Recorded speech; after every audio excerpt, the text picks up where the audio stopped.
নমস্কাৰ বন্ধুসকল, সকলোকে মোৰ ইউটিউব চেনেল ব্ৰাদাৰ্ছ পিগাৰীলৈ পুনৰ এবাৰ স্বাগতম জনাইছোঁ। বন্ধুসকল, আজি মই আপোনালোকৰ মাজত লৈ আহিছোঁ এটা ইয়ৰ্কশ্বায়াৰ ব্ৰিডৰ খাচী গাহৰিৰ পৰা আমি কিমান টকা ইনকাম কৰিব পাৰিম আৰু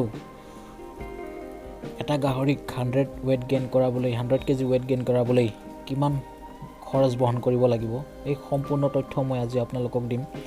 গতিকে আপোনালোকে মোৰ এই ভিডিঅ'টো শেষলৈকে চাই থাকিব আৰু ভাল লাগিলে লাইক শ্বেয়াৰ কমেণ্ট কৰিব।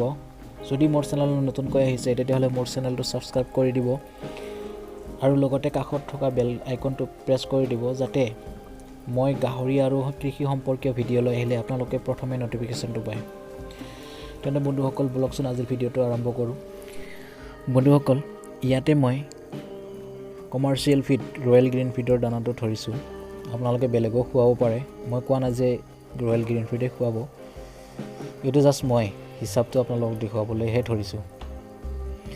আজিকালি বিভিন্ন ধৰণৰ বজাৰত কমাৰ্চিয়েল ফিড পোৱা যায়, গতিকে আপোনালোক যিমান কমত ভাল দানা পায় সেইটো চাই ল'ব, যিটো ৰিজাল্ট ভাল হয় সেইটোৱে ইউজ কৰিব।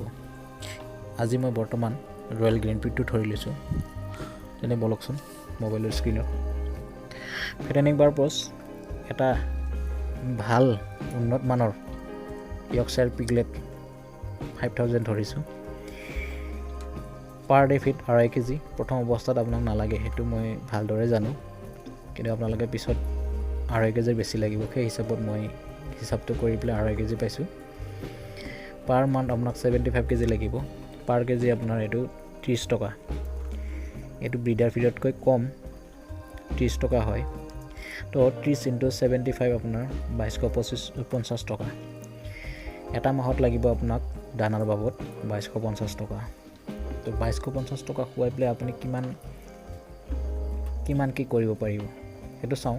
ৰেডি টু চেল আপোনাৰ এটা গাহৰিক খাচী কৰি পেলাই সেইটো 6 মাহ খোৱাৰ পিছত কিমান হ'ব ৱেটটো।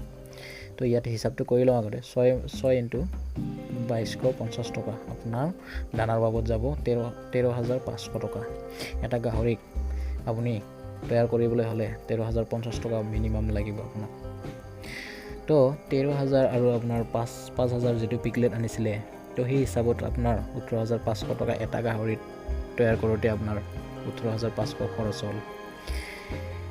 সেই হিচাপত আপোনাৰ এটা গাহৰি ৱেইট গেইন কিমান কৰিব 6 মাহত? খুব বেছি 90ৰ পৰা 110 বা 20। ঠিক আছে, মই ইয়াতে এভাৰেজ 110 ধৰি লৈছোঁ। তো 110 ধৰি লৈছোঁ যেতিয়া, এই 110টো আপুনি কিমানত বিক্ৰী কৰিব? ইয়াত হ'লচেলত বিক্ৰী কৰিলে আপুনি 160টো ধৰি লওক। এইটো এপ্ৰক্সিমেটলি 160টো আপুনি পাব। তো 160 যদি হয় তেতিয়াহ'লে আপুনি 110 কেজিটো যদি আপুনি 160টো ইনটু কৰি দিয়ে, তেতিয়াহ'লে আপোনাৰ হৈ আছে 17,600 টকা। আপুনি এটা গাহৰিক তৈয়াৰ কৰোঁতে আপোনাৰ গৈছিল 18,500 টকা, কিন্তু আপুনি সেই এটা খাচী গাহৰিক বিক্ৰী কৰোঁতে আপুনি মাত্ৰ পাব 17,600 টকা। 17,600 টকা যদি পায়, তেতিয়াহ'লে আপুনি খৰচ কৰিছিল 18,500 টকা। তেতিয়াহ'লে আপোনাৰ মাইনাছ হৈ আছে 900 টকা। বন্ধুসকল, আপোনালোকে যদি 6 মাহ কমাৰ্চিয়েল ফিডৰ দানা আপুনি খুৱাই এটা গাহৰিক, তেতিয়াহ'লে আপোনালোকে খুব বেছি 110 কেজি ৱেইট গেইন কৰাব পাৰিব।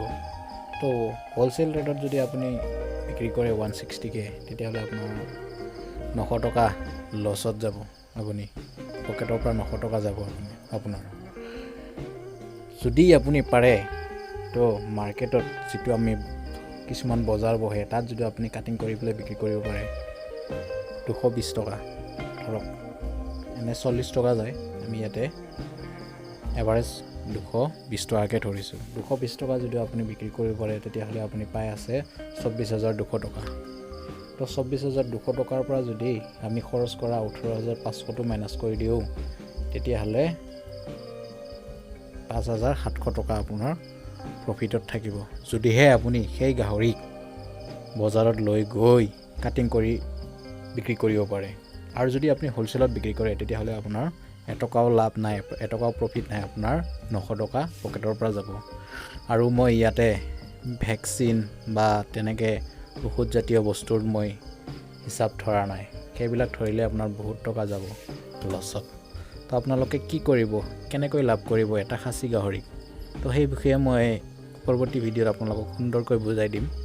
গতিকে আজি আপোনালোকে দেখিলে যে এটা খাচী গাহৰিক যদি আপুনি কমাৰ্চিয়েল ফিড খুৱাই পেলাই যদি 6 মাহৰ ভিতৰত আপুনি 110 ৱেট গেইন কৰাব পাৰে, তথাপিও আপুনি লছত থাকিব যদিহে আপুনি সেই গাহৰিক বজাৰত নি নিজে কাটিং কৰি পেলাই বিক্ৰী কৰিব নোৱাৰে।